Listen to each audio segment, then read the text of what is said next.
প্রশাসন আমাদের কাছে মনে হয় একটা বিএনপির দিকে ঝুঁকে গিয়েছে। আমাদের একজন প্রার্থী উনি ব্যাংক ডিফল্টার, উনি উইলফুল ব্যাংক ডিফল্টার। উনি একাধিক আর্থিক প্রতিষ্ঠান থেকে বিগত বিভিন্ন সময়ে উনি লোন নিয়ে সেটি আর ফেরত দেয়নি। দেশের অর্থকে উনি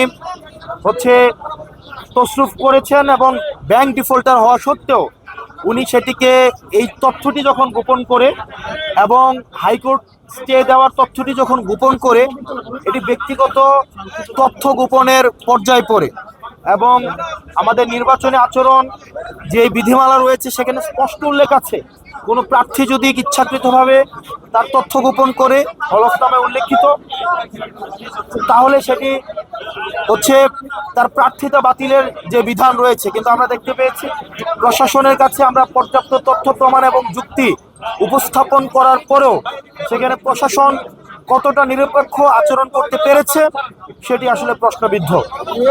তো আমরা এখনো প্রত্যাশা করি, কিন্তু প্রশাসন আমাদের কাছে মনে হয় একটা বিএনপির দিকে ঝুঁকে গিয়েছে।